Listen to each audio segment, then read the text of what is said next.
Bonjour tout le monde, contente de vous revoir cette semaine. Aujourd'hui, on fait différent. Donc, qu'en pensez-vous de ça? Il y a 30% des jeunes qui quittent, quand ils quittent les centres jeunesse, la DPJ. Le pourcentage, c'est 30% des jeunes à 18 ans.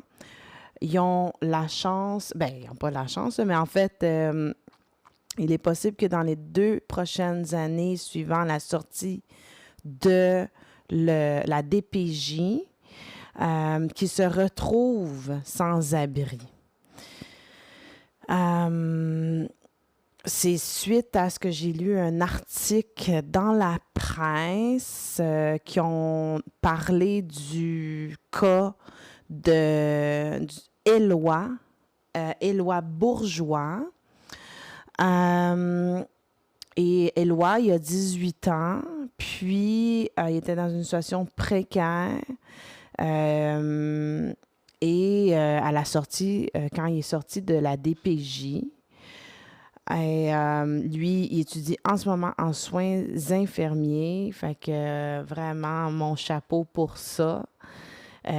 Parce que lui, dans le fond, il veut servir le monde dans son métier. Puis, aujourd'hui, en lisant cet article-là, c'est sûr que je l'ai lu avec...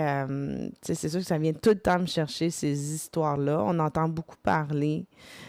C'est pas la première année. Je pense qu'à toutes les années, ils parlent d'un article parce qu'on parle de les jeunes quand ils sortent de la DPJ, comment c'est difficile.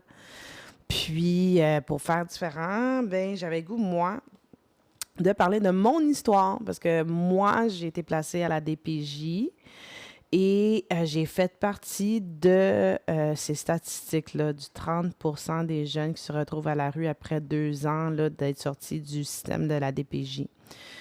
Ça remonte à plusieurs années. Fait que moi, comment c'est arrivé? Fait que moi, je raconte mon histoire. Puis c'est pour ça qu'aujourd'hui, c'est pas du green screen, on n'est pas en studio. Je voulais faire pas mal plus intime, vous emmener un peu dans mon intimité, finalement, partager une tranche de vie. Fait que oui, j'ai été placée pendant, je pense, 2 ans et demi à peu près. J'ai été dans le système de la DPJ pendant 2 ans et demi. Peut-être un peu plus que ça, mais le placement, il a duré à peu près 2 ans et demi. En premier, j'étais en centre d'accueil, puis ensuite de ça, j'étais en foyer de groupe.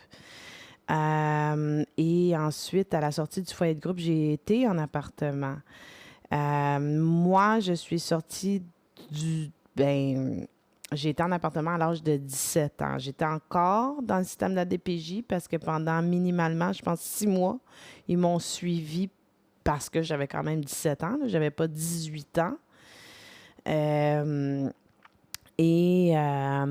pense que j'avais la chance que j'ai toujours aimé l'école parce que je suis un enfant, je suis un enfant unique et je m'ennuyais beaucoup. Fait que quand j'allais à l'école, au moins je m'ennuyais pas, puis je voyais des amis, puis tout ça. Fait que j'ai toujours trouvé l'école quand même positive.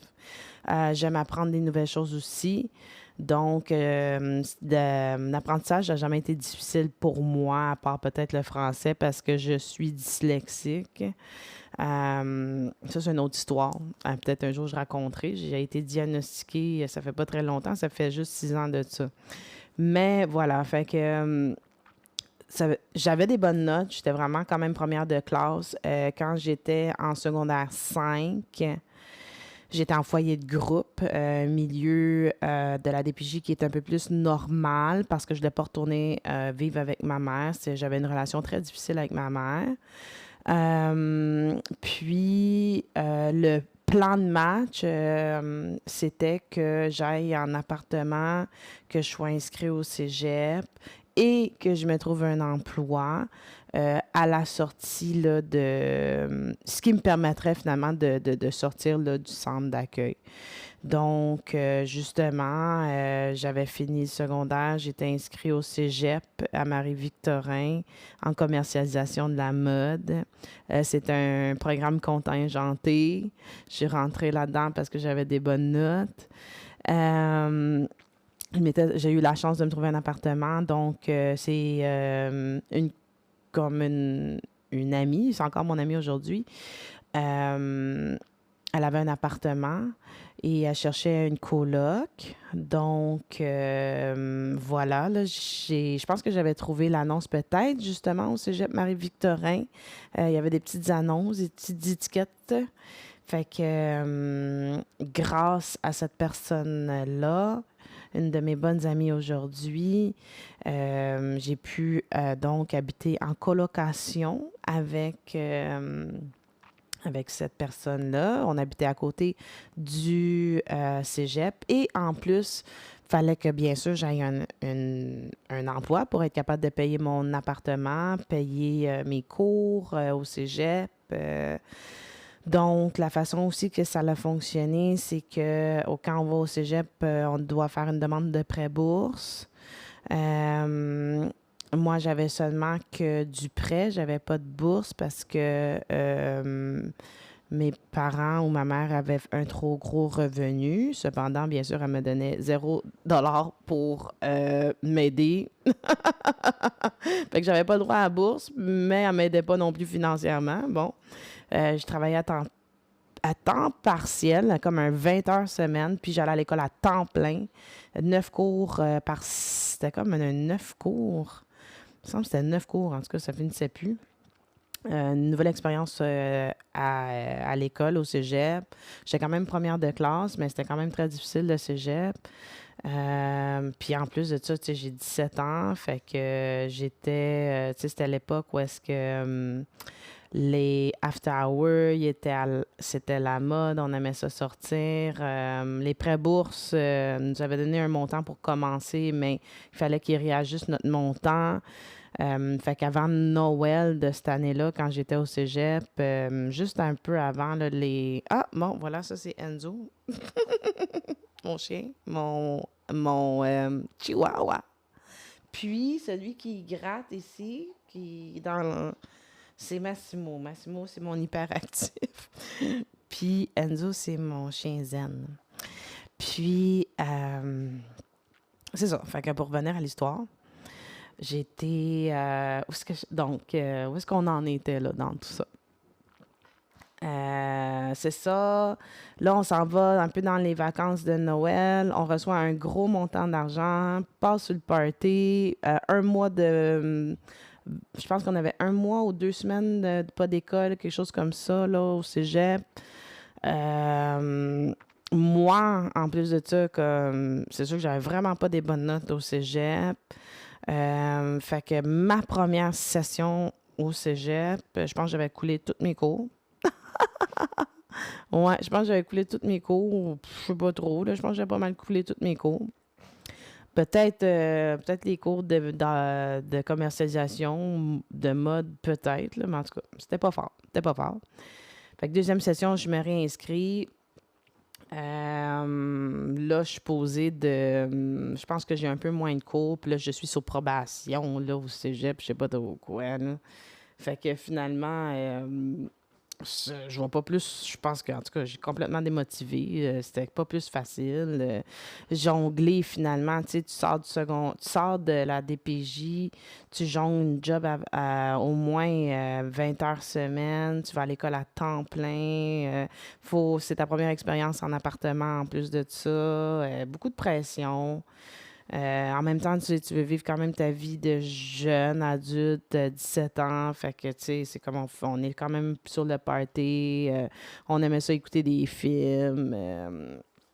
En tout cas, tu sais, c'est ça. C'était pas facile. Je me mettais beaucoup de pression. J'étais une personne qui se mettait beaucoup de pression aussi de réussir, que c'était important les études, parce que j'ai été élevée avec mes parents qui me disaient que c'était très important les études.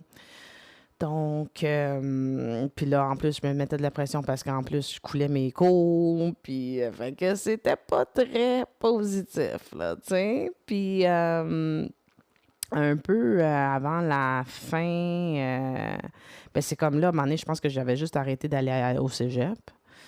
Euh, Parti encore sur le party, m'arrive une bad luck. En tout cas, c'est des tranches de vie qui arrivent, là, tu sais. Je fréquente une personne, on se voit, c'est le party, tout ça. Puis, genre, il m'est arrivé un accident que je suis tombée enceinte, genre, à 17 ans, tu sais, puis j'allais avoir 18 ans. Je me souviens qu'à ma fête de 18 ans, on l'avait fêté chez ma mère, puis là, tout le monde me souhaite chante bonne fête, puis là, à la fin de ça, genre, je me mets à pleurer parce que, genre, je suis enceinte, tu sais. Oh my God! Puis, puis là, ma mère, comment, tu sais, je vais t'aider, viens habiter avec moi, je vais t'aider, j'ai tellement hâte, tu sais, mon cadeau dans ma vie, c'est de devenir grand-mère, tout ça, puis... fait que là, j'y ai comme cru, tu sais. Je me suis dit, ah, tu sais, je vais, donc, après mes études, ben, après cette session-là, quand le bail va se renouveler, on renouvelle pas le bail. De toute façon, ma coloc, elle s'en retournait d'où ce qu'elle venait. Donc, moi, j'avais décidé d'aller habiter chez ma mère parce que là, l'idée, c'était que j'aille un enfant. Puis, qu'ensemble, on fasse une famille, tu sais. Mais bien sûr, bon, voilà. Fait que là, il est arrivé que j'étais allée habiter chez ma mère. Encore, la relation n'était pas nécessairement mieux. Fait que on a eu une méchante grosse chicane. Très, c'est ça, une grosse chicane où est-ce que dans le fond, au point que j'ai dû appeler la police, hein? Ouais, j'ai appelé la police. Parce que, tu sais, comme ma mère était un peu. Ah! Mon Dieu! Non, non, non. Non! C'était vraiment une relation difficile. Fait que des fois, ça venait tellement rock'n'roll que je pense que c'était la deuxième fois que j'ai appelé la police. La première fois que j'ai appelé la police, j'étais un enfant. J'avais peut-être, je sais pas moi, je sais pas, 8 9 ans, genre, quand j'ai appelé la police la première fois. Puis là, j'avais 17 ans, j'ai appelé la police parce que ma mère était vraiment intense, ça me faisait peur, puis etc. Là, tu sais, là, elle était vraiment violente verbalement, violente, puis là, en fait, elle avait été violente physiquement, puis en plus, j'étais enceinte. Fait que c'est ça, j'ai appelé la police, puis là, ben donc, à cause que la police est venue et que c'était comme pas chez nous, c'est ce qu'il disait la police, tu sais. Fait que je ne pouvais pas rester, tu sais. Donc là, moi, je me souviens, j'avais une amie que ses parents, ils m'avaient tout le temps dit, s'il arrive quoi que ce soit dans la vie, appelle-nous, tu auras toujours une place chez nous. Fait que, tu sais, c'est la première chose qui m'a résonné dans la tête. Euh, je l'ai appelée, puis c'est ce qu'elle m'a dit, viens-t'en chez nous, tu sais. Puis ça, c'était vraiment des anges dans ma vie. Je suis vraiment reconnaissante de les avoir eus dans ma vie. C'est en plus des personnes qui étaient pas riches. C'était un grand effort pour eux de m'avoir hébergé chez eux. Puis, tu sais, moi, j'étais un peu comme... J'ai toujours été indépendante. J'avais quand même ce côté-là indépendant. Puis, je voyais que c'était difficile financièrement pour eux. Fait que je voulais pas rester longtemps. Je pense que je suis restée comme une semaine maximum. Une semaine, peut-être deux semaines maximum. Puis ça a donné que j'avais fait une demande de carte de crédit et que j'avais reçu ma carte de crédit. Fait que là, puis là, les plans, c'est sûr, là, dans tout ça, je suis encore enceinte. Fait que là, les plans, ils changent un peu, là. Fait que là, j'avais décidé que par moi-même, dans ce temps-là, il y avait des journaux, puis dans le journaux, dans les journaux, il y avait des... j'avais décidé, hein, d'aller danser parce que j'avais pas d'argent, puis que je voulais être autonome, je voulais être capable de payer mes affaires, puis la seule chose que je voyais, c'était ça. Fait que j'avais décidé d'aller danser. Puis donc, je venais d'avoir ma carte de crédit. Avec la carte de crédit, je me souviens un peu c'était combien, c'est comme 2000$ peut-être. Fait que j'achète des vêtements pour aller danser. Je me paye une semaine de chambre d'hôtel, de motel. Hey, wow, pas d'hôtel, là. C'est pas 5 étoiles, motel. J'achète des vêtements, tout ça. Je check le journal. OK, on cherche des nouvelles. Fait que là, je m'en vais là-bas. On cherche des nouvelles. Je les appelle. Bon, je suis rendue, que c'est ça, là. Je danse. Puis, tu sais, même dans les milieux difficiles, on va dire, il y a toujours des anges hein, qui rôdent. Oui, il y a des démons, mais oui, il y a des anges aussi. Fait que je pense que la première journée que je travaille comme danseuse, il y avait une madame. C'est une place où il y avait comme tous les âges de danseuses. Puis ça existe encore cette place-là, c'est à Laval, ça s'appelle le Champion. Champion à Laval, allô? Puis cette madame-là, là, elle avait, je sais même pas quel âge, 45 ans, 50 ans, je sais pas trop, elle dansait.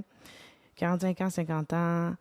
Euh, Elle avait tellement pas d'argent, OK, qu'elle venait au bar en rollerblade, OK? Pas en autobus, pas en taxi, pas quand on danse aussi, on peut avoir des chauffeurs, pas en chauffeur parce qu'elle avait pas d'argent pour payer les chauffeurs taxi ou d'autobus. Elle venait en rollerblade, OK? Puis cette madame-là, genre, comme, était très âgée, il y avait d'autres jeunes, fait que, tu sais, elle faisait vraiment pas beaucoup d'argent, là. Puis en plus de ça, il faut que tu payes 20$ quand tu vas travailler. Faut que, le service bar à cette époque-là, je sais pas pour maintenant, il fallait que tu payes pour aller travailler, c'était 20$, tu sais. Fait qu'elle, là, des fois, des soirées, elle avait même pas d'argent pour payer son service bar. Puis cette madame-là m'avait dit, genre, Alex, tu sais, c'est comme, t'as pas besoin de faire des extras pour faire plus d'argent. Tu sais, déjà tu vas faire plus d'argent que n'importe qui travaille au salaire minimum. T'as pas besoin de faire des extras ou quoi que ce soit pour faire de l'argent. Compte, compte-toi chanceuse d'avoir fait. Si c'est 60$, c'est 60$. Si c'est 80$, c'est 80$. Si c'est 300$, c'est 300$. Si c'est 1000$, c'est 1000$. Mais, tu sais, c'est ça. Elle m'avait donné ça comme. Puis ça m'avait toujours résonné. Je suis toujours restée terre à terre dans ce milieu-là à cause de cette madame-là. Déjà, puis c'est vrai, tu sais, elle m'a comme mis en perspective déjà, parce que, tu sais, on peut dérailler rapidement là-dedans, là. Déjà en perspective, tu sais, de pas pousser la limite, puis tout ça. Puis ça m'a gardé grounded dans ce milieu-là. Puis, alors, c'est ça. Fait que là, je travaillais, je faisais vraiment pas beaucoup d'argent. Au début, j'étais nouvelle, tout ça. Puis, tranquillement, je mettais de l'argent de côté. Puis là, à toutes les semaines, la façon que ça fonctionnait. Fait que, tu sais, j'ai pas été sans abri dans la rue, mais j'ai été quand même sans domicile fixe, tu sais, pendant quelques temps. Euh, Puis, tu sais, c'est sûr que ça crée une certaine insécurité. Puis, en plus, tu sais, j'étais enceinte, puis tout ça. Fait que là, tu sais, j'avais fait mon plan. Là, j'étais comme, OK, là, c'est sûr que je peux pas avoir le bébé. Fait que, oui, tu sais, j'avais décidé de me faire avorter. Aujourd'hui, en tout cas, aujourd'hui, honnêtement, je suis devenue chrétienne et j'ai réalisé que c'était un péché. Mais je sais que Dieu me pardonne pour ce péché. Euh, Quand j'étais jeune, quand j'ai pris la décision, j'avais même pensé 2 secondes que ça aurait pu l'être, un péché, même que j'étais très comme, je trouvais que c'était très plus féministe. Finalement, ça m'a donné une chance d'avoir plus d'opportunités, d'avoir sacrifié finalement un enfant. Plus d'opportunités, être moins dans la difficulté financière, mais qu'est-ce qu'on en sait, là, vraiment, là, tu sais. Euh, Fait que c'est ça. Moi, j'avais décidé que j'allais me faire avorter. Là, je mettais de l'argent de côté parce que là, je voulais aussi avoir un appartement. Tu sais, je ne peux pas vivre dans un motel toute ma vie non plus. Fait que j'ai travaillé, j'ai mis de l'argent de côté. Tu sais, là aussi, le temps, il est compté, là, parce que, tu sais, comme ça l'avance, puis tu peux pas te faire avorter à 6 mois, là, non plus, là, tu sais. Puis c'est plus jamais je m'aurais fait avorter à 6 mois. Donc, j'avais comme une date. J'ai mis de l'argent de côté. J'avais eu assez d'argent pour être capable de me trouver un logement puis payer le premier loyer. J'avais eu assez d'argent aussi pour avoir 2 semaines, prendre 2 semaines de vacances, tu sais, de rétablissement là, après l'intervention aussi. Tu sais, je me suis dit, ah, je vais pas faire l'intervention, ben aller travailler après. Faut aussi que je déménage dans tout ça. Prépare mon déménagement et tout. Donc, c'est ça, ça a été... c'est ça, j'ai eu la chance d'avoir été capable de mettre de l'argent de côté, m'organiser, tout ça, pour me trouver un logement. Puis tu vois encore, c'est la maman de mon ami qui m'avait hébergée. C'est grâce à elle, à son frère, qui habitait dans le bloc où ce que j'habitais, à Montréal-Nord, que j'ai pu trouver là, ce logement-là, avoir une référence pour avoir un logement. J'ai habité dans ce logement-là très longtemps. Puis, tu sais, même encore aujourd'hui, tu sais, avoir l'insécurité, tu sais, comme moi, je me souviens comme quand j'ai fait comme, oh mon Dieu, là, comme là, tu sais, j'ai comme nulle part où aller. J'ai pas pris aucune précaution pour pas de mis d'argent de côté. Ma mère me met dehors. J'ai même pas de job. Je suis enceinte. Tu sais, toutes les meilleures décisions, là, tu sais. Puis malgré tout ça, je m'en suis sortie. Vraiment. J'ai dansé comme 1 an. Euh, j'ai lâché parce que, premièrement, c'est un milieu très dangereux. Deuxièmement, c'était pas payant. Et troisièmement aussi, j'avais réalisé comme que, tu sais, je manquais de respect à mon corps, que je manquais de respect à mon corps finalement aussi. Euh, Même quand j'ai grand, et adolescente, on me répétait tout le temps, c'est important de se respecter, c'est important de se respecter. C'était des mots, mais le concept, je le comprenais pas, tu sais. Mais quand je dansais à la fin, là, vraiment, c'est là, c'était ça, c'était devenu ça la conclusion. Puis tu sais, comme, il n'y arrivait rien pour rien dans la vie, puis heureusement que je faisais pas d'argent, hein. Parce que, pourquoi? Je pense que dans le temps, les filles faisaient peut-être plus d'argent que maintenant. Cependant, quand tu étais noire dans un club de danseuses, c'était pas si facile que ça parce que c'était maximum 2 noirs sur le plancher, pas plus que ça. Et ça voudrait dire que, tu sais, comme tu peux pas aller danser, je pouvais pas aller danser n'importe où parce qu'il y avait déjà leur quota. Tu sais, tu peux pas te dire, OK, hey, telle place, c'est payant, j'allais travailler là. Non, il y a déjà les filles, 2 noirs qui travaillent là, puis ils vont pas aller ailleurs parce que c'est payant. Fait que, puis l'endroit où je travaillais, tu sais, à un moment donné, quand ça fait comme 1 an, tout le monde te connaît, tout ça, tu fais pas tant d'argent que ça. Peut-être que ça l'avait baissé. Je sais pas c'était quoi la conjoncture économique dans le temps, là. Je sais pas trop. Je sais que j'avais lâché aussi dans le temps, là. Il y avait, c'est le temps des Canadiens de Montréal. Tu sais, ma fête, c'était en avril. Donc, j'avais arrêté un peu après ma fête. Ouais. Je m'étais trouvé un job. J'ai cherché très longtemps pour une job. J'étais très privilégiée d'avoir trouvé un emploi qui me permettait de payer mon logement tout seul. Mais, tu sais, encore là, tu sais, cette job-là n'a pas duré longtemps, elle m'a duré moins de, je pense qu'on peut te mettre dehors d'une job après moins de 3 mois, quelque chose comme ça, sans préavis ou quoi que ce soit. Fait que juste avec 2 semaines de préavis, fait que j'ai eu 2 semaines de préavis à ce job-là. Là, je me retrouvais genre sans revenu, sans chômage. Fait que, qu'est-ce que je fais sans revenu, sans chômage? Là, ben moi, je ne sais même pas comment ça fonctionnait, tout ça. Fait que je fais une demande de chômage. C'est sûr, je suis refusée. Là, à la place où tu fais ta demande de chômage, ils disent, OK, fais une demande de bien-être social. Ah, puis là, on a un programme qui s'appelle Alternative Jeunesse. Je pense que c'était dans la même journée qu'ils m'ont parlé de ça. Fait que tu fais ta... on me parlait un peu du programme. Fais ta demande. Je ne sais pas si tu vas être accepté. Puis ça, ce programme-là, c'est un programme fédéral à l'époque. Non, ces programmes-là, ils ont peut-être d'autres noms aujourd'hui qui te permettent d'aller étudier dans un métier qui cherche de l'emploi des employés, qui a une demande de main-d'œuvre. Puis, fait qu'ils payaient les études, ils payaient aussi, ils te donnaient de l'argent pour vivre, comme ils couvraient ton logement, ils couvraient l'épicerie, ils couvraient aussi ton transport, ils couvraient les livres. Les livres, c'était un peu plus difficile parce qu'il fallait que tu les payes d'avance, puis après ça, qu'ils te remboursent. Mais vraiment, grâce à ce programme-là, moi, j'ai étudié en comptabilité, un AEC, une attestation d'études collégiales en comptabilité. Grâce à ce programme-là, tu sais, ça m'a permis vraiment de me sortir de ma situation et de la situation de précarité. Tu sais, donc de ne pas avoir un job à temps, je veux dire un job donc salaire minimum. J'ai pas besoin de...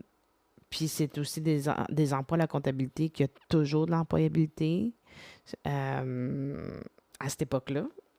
Aujourd'hui, c'est un autre game, là, parce que j'ai fait l'émission sur le AI.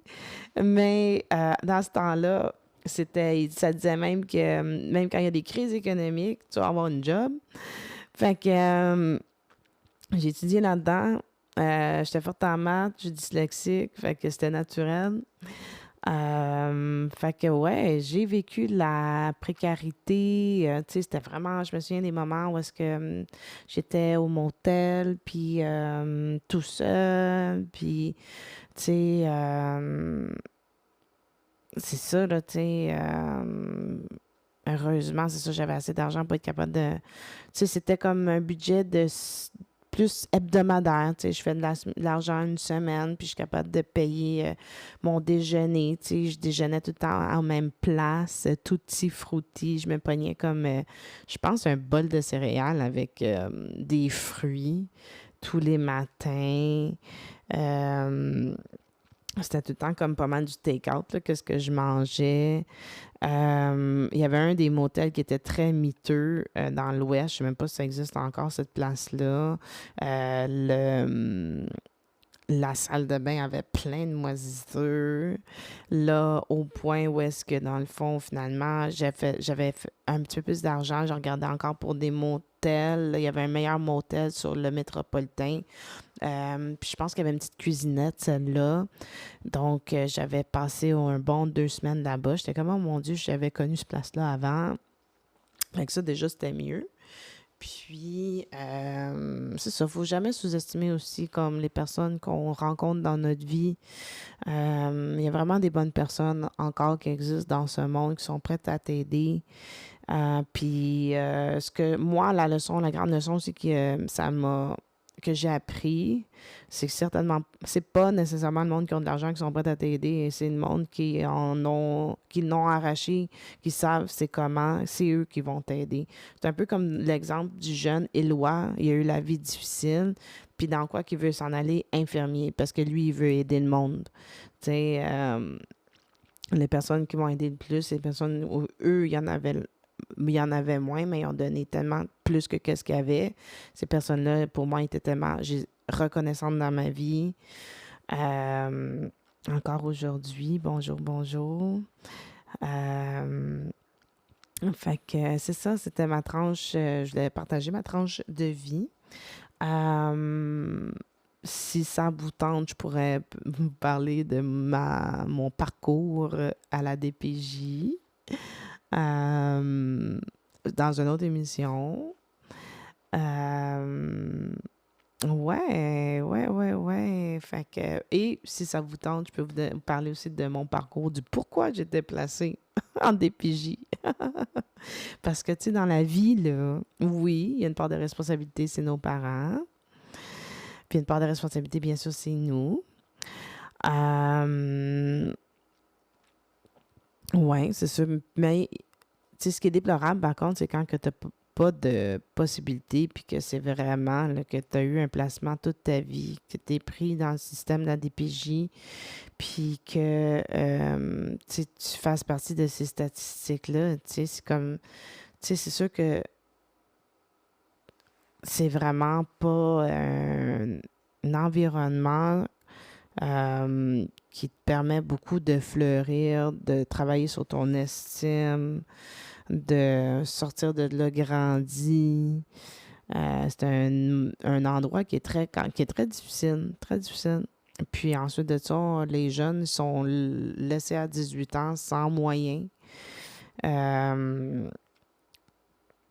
Moi, je pense qu'il devrait avoir minimalement quand on est placé, il devrait parler de DEP, surtout qu'en ce moment, il manque du monde en construction, puis dans des métiers, en plus de ça, comme tu es déjà placé à la DPJ, c'est quelque chose qui est plus facile, devrait payer pour ces cours-là. De toute façon, le gouvernement, il paye pour des DEP, là, en ce moment, en construction. Fait que je pense que c'est naturel qu'un jeune qui ne traite pas trop sur l'école pour finir son secondaire 5, tu le ramasses à l'âge de 15 ans, que tu l'orientes vers un DEP. Je pense que c'est l'affaire la plus normale. Cependant, bien sûr, je dois dire que quand moi j'étais placée à la DPJ, aller à l'école, c'était plus considéré comme un privilège et non comme un droit. Donc, c'était plutôt utilisé comme une menace. Si, exemple, ça va bien dans ton plan d'intervention, tu pourras donc aller à l'école. Tu sais. Si ça va bien dans ton plan d'intervention, tu vas pouvoir aller à l'école à l'extérieur. Si ça va bien dans ton plan d'intervention, tu vas pouvoir, si on te fait assez confiance, tu vas pouvoir aller à l'école. Fait que c'est sûr qu'avec des conditions comme ça, c'est pas vraiment facile tu sais, quand tu interrompes les études, puis ensuite de ça, tu recommences. C'est pas tout le temps facile. Moi, en plus de ça, ce qui était ma force, c'est que j'étais forte à l'école. J'aimais l'école, c'était vraiment pas quelque chose qui était un effort pour moi, mais c'est pas la même réalité pour beaucoup de personnes. Puis, ce qui devrait être, c'est qu'une personne qui décide de faire, qui est placée à la DPJ et qui décide de faire un programme payé par le gouvernement pour ensuite de ça avoir un emploi, il devrait être capable de rester placé jusqu'à l'âge de 21 ans. Puis aussi, ça devrait être une préparation. Tu sais, il y a beaucoup des ados, des jeunes adultes. Ça devrait être une préparation vers la vraie vie, la vie en appartement, se trouver un emploi. Puis, c'est ça, donc à l'âge de 14 ans, 15 ans, 16 ans, de nous orienter vers des métiers, d'apprendre, d'être plus comme faire un travail d'orienteur. C'est quoi tes forces, où est-ce qu'on s'en va, où est-ce que tu te vois plus tard. Ça devrait plus être orienté de cette façon-là, mais c'est sûr que, tu sais, c'est quand même un environnement difficile, la DPJ, puis les placements, les centres d'accueil, les foyers de groupe. Et c'est ça, peut-être que c'est sûr que c'est pas la même réalité aujourd'hui en 2026 que moi. J'étais placée genre dans les années 2022 à 2024. Non, c'est pas 2022 à 2024, de 2002 à 2004. Alors là, Enzo, on va dire bonjour à Enzo. Enzo, ici. Hey, Massimo, là, c'est dangereux, ça. Enzo. Je me trompe tout le temps. Massimo ou Enzo? C'est lequel? C'est Enzo. Enzo, il aime ça, des fois, faire son petit bully, là. Il fait son petit bully, là, tu sais. Massimo, lui... Ici. Ici, Enzo. Viens-t'en. Viens-t'en ici, toi. Je sais pas si on l'a entendu japper avec le micro. Je sais pas si on l'entend. En tout cas, ben là-dessus, c'est ça. Je l'ai partagé une tranche de vie. Puis, voilà, j'espère pouvoir partager. Si vous avez des questions aussi, n'hésitez pas. Me posez-moi des questions, je vais répondre. Si vous voulez partager votre tranche de vie, votre passage à la DPJ, votre passage après la DPJ, Tu sais, il n'y a pas juste du négatif. On a reçu des outils aussi, là. Mais c'est sûr que c'est pas comme si on avait évolué dans un milieu familial normal, hein? Puis, donc, si vous voulez vous partager aussi votre histoire, moi, ça me ferait un grand plaisir de vous accueillir, puis qu'on échange ensemble, puis que justement, là, qu'on partage aux personnes là, qui écoutent le podcast, l'univers d'Alex, votre histoire. Si vous avez des idées de comment partager justement vos propres histoires personnelles, envoyez-moi un courriel ou bien écrivez dans les commentaires, puis je vais vous répondre de toute façon. Fait que voilà, ça m'a fait un grand plaisir de partager ça avec vous. Aussi, c'est pour dire que même s'il y a des choses difficiles qui se passent dans nos vies, c'est pas la fin pas la fin, hein? Il y a toujours une continuité. Comme Tony Robbins, j'adore beaucoup Tony Robbins. Vous irez le voir là, sur Internet. Tu sais, à l'hiver, ça dure pas éternellement. Il y aura toujours le printemps, il y aura toujours l'été.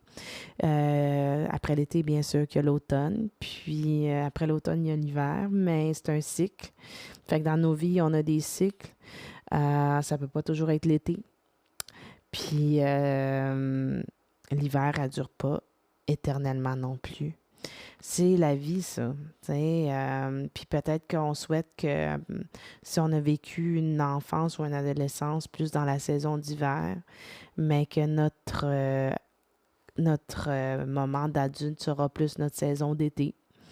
Donc, c'est ce que je vous souhaite à toutes les personnes là, qui sortent de la DPJ. Voilà, faites-moi signe si vous avez besoin d'aide. On pourrait peut-être trouver des solutions aussi, tu sais. Des fois, c'est ça, tu sais, des fois, c'est plutôt comme, hey, il y en a des solutions, mais c'est juste qu'on y pense pas. On n'est même pas au courant qu'il y avait tel service qui existait, comme justement, Éloi, il est dans un programme que je ne savais même pas qu'il existait, puis il y a peut-être d'autres programmes comme ça qui existent, puis qu'on les connaît pas. Il y a des possibilités à gauche, à droite, mais c'est ça, c'est plutôt dans une communauté, c'est de cette façon-là qu'on peut s'entraider, s'entraider finalement. Fait que là-dessus, je vous souhaite une belle journée, belle soirée, puis à la prochaine! Alors, c'est une autre émission de l'univers d'Alex. Si vous avez aimé, likez l'émission. Vous pouvez également la partager à vos amis. Et n'hésitez pas à vous abonner. Merci. À plus.